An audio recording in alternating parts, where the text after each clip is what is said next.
All right, guys, I am picking back up on Summer Breeze by Nancy Thayer. We are in the middle of chapter 16. Their arms almost touched. It had been a long time since Morgan had been alone in a room with a full-grown male other than Josh. "It's luxurious," she said, running her hand over the silk. She was aware of her bare legs extending from the hem of her shorts. His legs, next to hers, were longer, leaner. She was aware of her bare arms, her bare neck. "It suits you," Slade said, and he ran his eyes up and down her body. She knew she should pull away, stand up, grab her glass of ice water, and hold it to her burning cheek, but she only croaked. "Ha! First time anyone's equated me with luxury." "I think you're very luxurious," Slade assured her, angling his body towards hers. He lightly touched her hair, which she pulled up in a high ponytail to keep it out of the way when painting. Such thick, glossy hair, skin like satin. He drew the tip of one finger down the side of her face, down her neck, stopping at her collarbone. "Slade, did you know this old settee is long enough for most people to lie down on, to sleep on, or whatever?" She could feel his warm breath on her cheek. He looked like some dark prince materialized from one of the Gothic romances she'd read as a teenager, and he had said what no one else in the world had ever said about her, that her skin was like satin. Turning, she rammed her face at his before she could change her mind, and smashed a kiss on his mouth. Taken by surprise, and by the force of her lunge, Slade fell backward, but he was quick enough to wrap his arms around her and pull her with him. On top of him, they tangled together on the white satin, adjusting arms, torsos, mouths. Slade was too tall to get all of his long body onto the couch, so he had to keep his legs turned sideways, and Morgan slipped onto her side, only the embrace of Slade's arms keeping her from falling to the floor.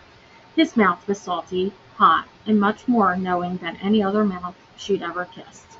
As she pressed forward, Slade gently brushed his lips along her cheek, her jaw, the pulse in her neck, the tender tip of her ear.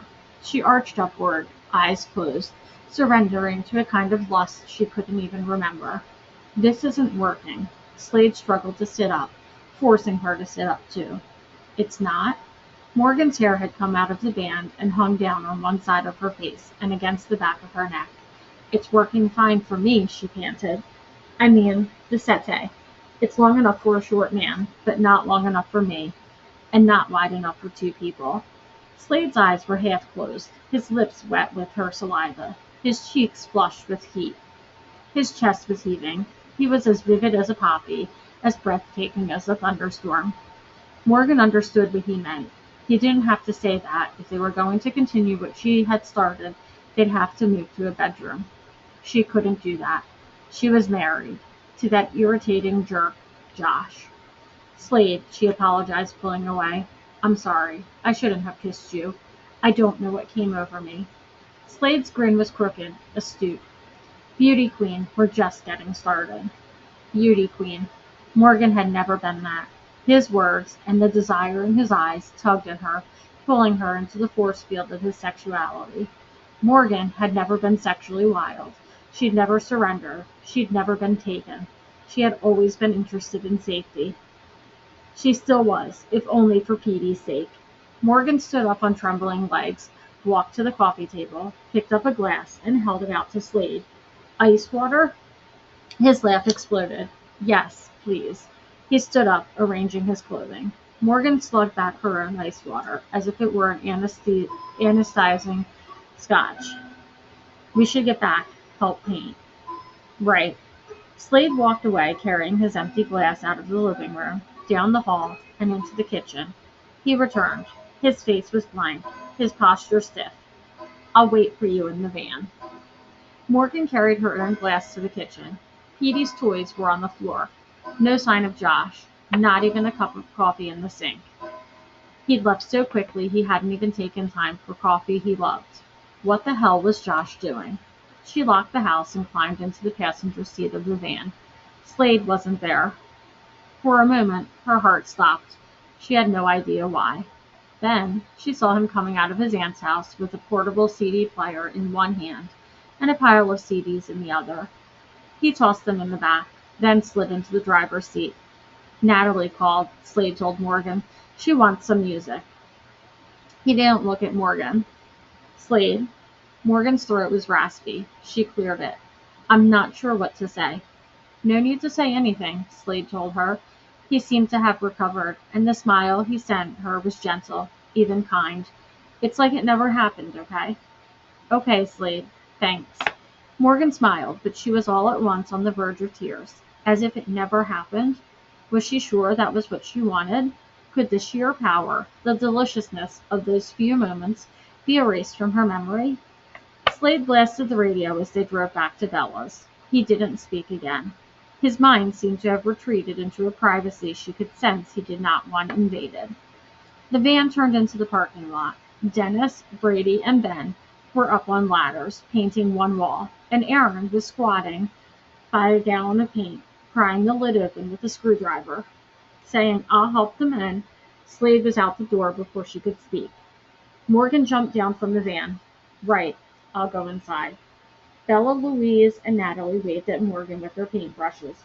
Look at what we've accomplished, Bella called triumphantly. Well, I've got a great new piece of furniture, Morgan told them, as she headed toward a ladder. She experienced a bubble of relief in her chest. She hadn't done anything stupid. She was glad to be back among her friends. Chapter 17. Inside the shop, Natalie and Bella started painting the walls.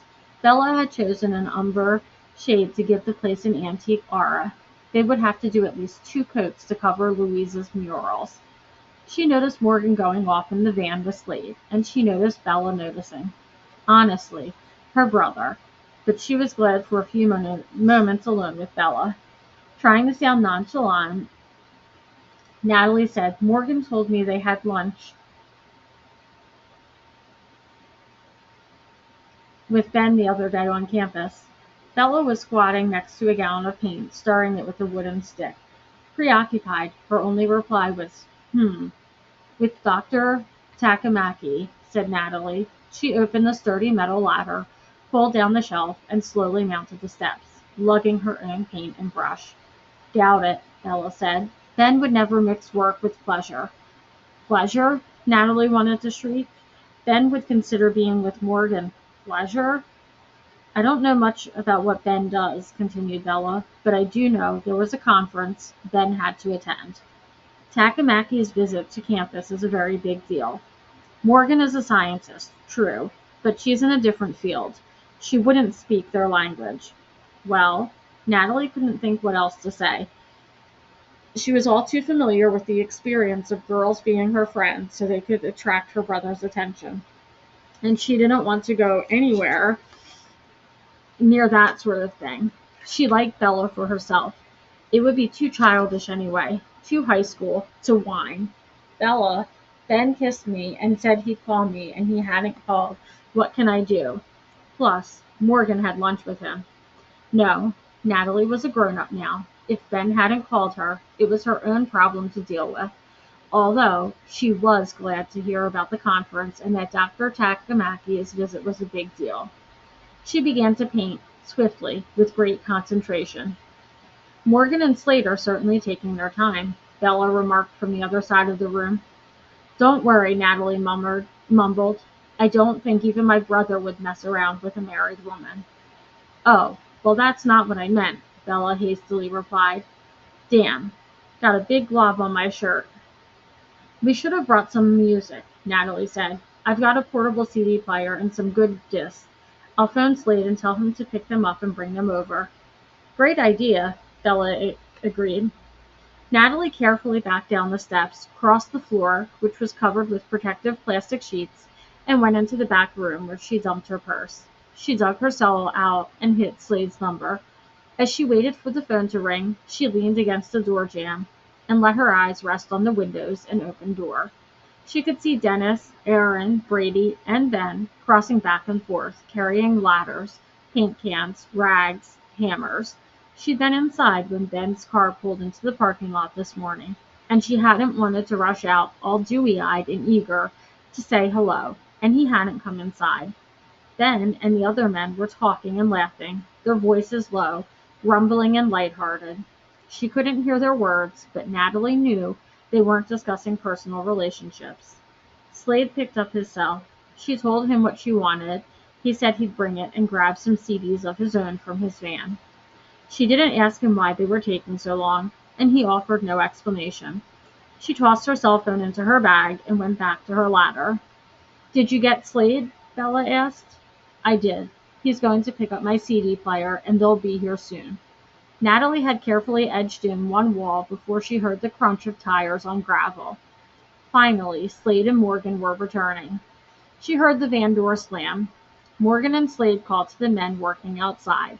Natalie strained her ears to hear whether Morgan was chatting with Ben, but he could detect no exact words. Finally, Morgan swept in, lanky and flushed. "Damn, it's hot. Bella, don't you have air conditioning?" Morgan demanded. "I do," Bella replied from the top of her ladder, "but it doesn't seem fair to use it when the guys are sweltering away outside." "Oh, for heaven's sake," Morgan said. "They can deal." Slade sauntered in, carrying the small portable CD player. "Here you are, sis." He put it in the middle of the floor and hit a few buttons. Heavy metal guitars screamed. "Hey!" Natalie yelled. Slade hit the volume control. "Sorry." He took out the CD. "That was one of mine." "Surprise," Natalie said. "What do you ladies want?" Slade asked. Morgan was looking through the disc. "Let's hear some ABBA. That should get us moving." Natalie wanted to say snippily, "Bella and I have been painting for an hour," but she kept quiet. Slade left. Bella climbed down her ladder, closed the door and windows, and turned on the air conditioner. Morgan opened her gallon of paint and set to work on her own wall. ABBA sang, "Take a Chance on Me." Occasionally, Natalie caught a glimpse of Ben passing a window. He'd taken off his shirt and put on a baseball cap to shade his face. They broke for lunch around 1. The women had finished the walls and were beginning the doors and baseboards. With the air conditioning pumping into the big room, the first coat would dry soon enough for them to add a second coat after lunch. Bella had made sandwiches, macaroni salad, potato salad, and coleslaw. Her father and brother lugged out a cooler filled with ice and soft drinks, and another one filled with water. Natalie had brought chips, brownies, and cookies, and Morgan had added cold, spicy fried chicken. The picnic table wasn't big enough for all of them, so they tossed a couple of old blankets from the trunks of their cars on the grass. Everyone was craving salt, and conversation was at a minimum as they ate and drank. Natalie had taken her loaded paper plate to the blanket under a tree and arranged herself there as alluringly as possible, hoping Ben would join her. So far, he hadn't even looked at her. He'd gone straight for the food, sat at the table, and eaten like a starving man. She wondered if he cooked for himself. She wondered a lot of things about Ben.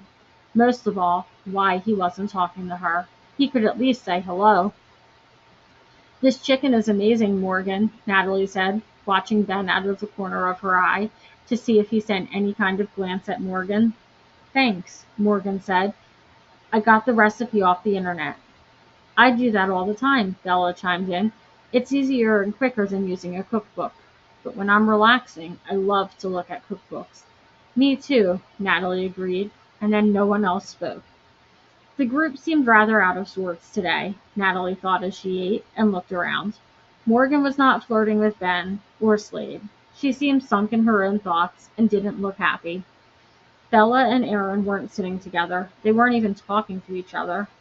All the men looked tired after painting outside in this heat. It had to be in the 90s, and the humidity was killing. Still, it was just so strange how Ben wasn't paying any attention to Natalie at all. It was as if he had amnesia, as if he hadn't kissed her. She'd never had an experience like this, so she had no idea what to do. She wasn't going to sidle up to Ben and wiggle her shoulder and give him a sexy hello. The more she thought about it, the angrier she got, and it was a relief when the group decided lunch was over. Time to get back to work. Of them all, Bella, not surprisingly, was the most determined. "Natalie, since you've got such a steady hand, how about you start on the trim while Morgan and I give the walls a second coat?" "Fine with me," Natalie agreed. The smaller brush was lighter, and the trim required concentration and an unfluctuating line. She couldn't allow even one bristle to touch its drop of cream paint against the umber of the wall. Bella put on the Beatles' Sgt. Pepper's album. Soon, all three women were singing along, and Natalie's spirits rose. At 3 o'clock, Bella's father came into the shop. "That's it for today," he announced. "I've made a unilateral decision." "The windows," Bella began to protest. "Can wait," Dennis decreed. "No arguing. It's just too damn hot and muggy. Anyway, we've all been working so hard. If we keep it up, we'll get sloppy. And you don't want that. I'll come over tomorrow and help you with the final bits, Bella." "I'll come too," Morgan added. Natalie felt obliged to pitch in. "I'll come," but Bella preempted her. "No, Natalie, not you. You've got to work on the charcoal of Aaron so I can hang it in the shop." "Well, anyway, ladies," Dennis interrupted, "let's quit for the day, okay? Go home, take a swim, or a nap." "Or a shower," Natalie said, grinning. "It's looking good, don't you think?" Bella asked. "Kind of elegant?" "It will once the plastic drop cloths are gone," her father told her as he went out the door. The men carried in their ladders and laid them on the floor.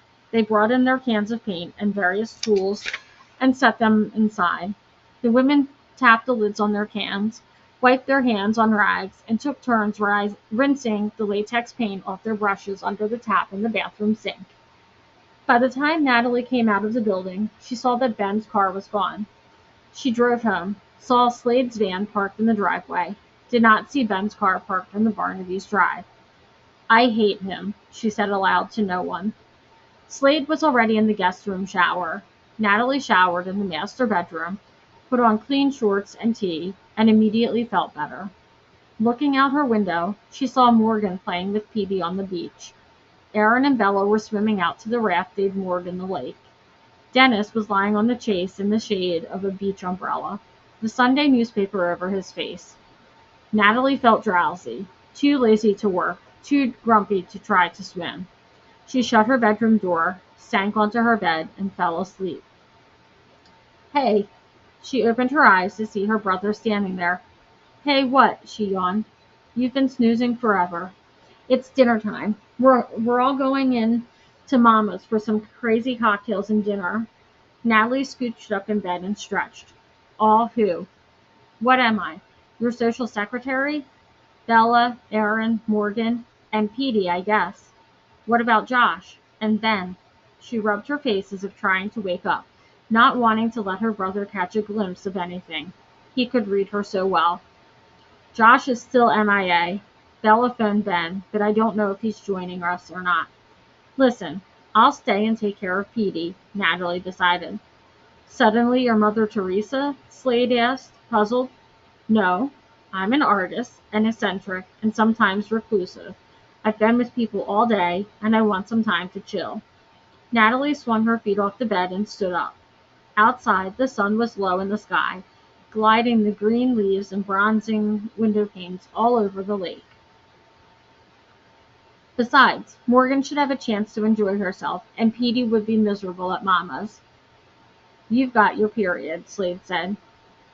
"How did I deserve such a sensitive genius for a brother?" Natalie shot back, knocking his shoulder as she left the room.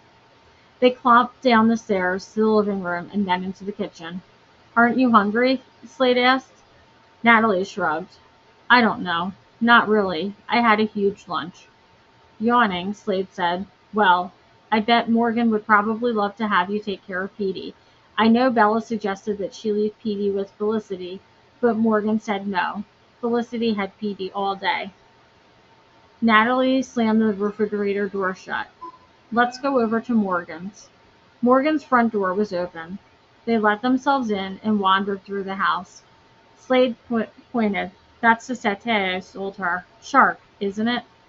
Natalie cocked her head. "Slade, it looks amazing there. You really have an eye." "Aw, shucks, ma'am," Slade said, but Natalie could tell he was pleased by her compliment. Morgan came down the stairs. "Sorry, guys," she whispered. "I'm not going. Petey wiped himself out at the Hortons. I just fed him and got him down to bed. He couldn't wait to fall asleep. Josh hasn't answered his phone, so I've got to stay here. Natalie's going to stay, Slade said. Morgan blinked. I'm tired too, Morgan, Natalie said. I'd like nothing more than to sit here in the absolute silence with a book, and of course to keep an ear out in case Petey cries. I can't let you do that, Morgan said. You must be hungry. Nope, just tired. She's an artist, Slade said, sounding only slightly sarcastic. She wants to be alone. I get that way too, Morgan said. Oh, Natalie, if you really want to.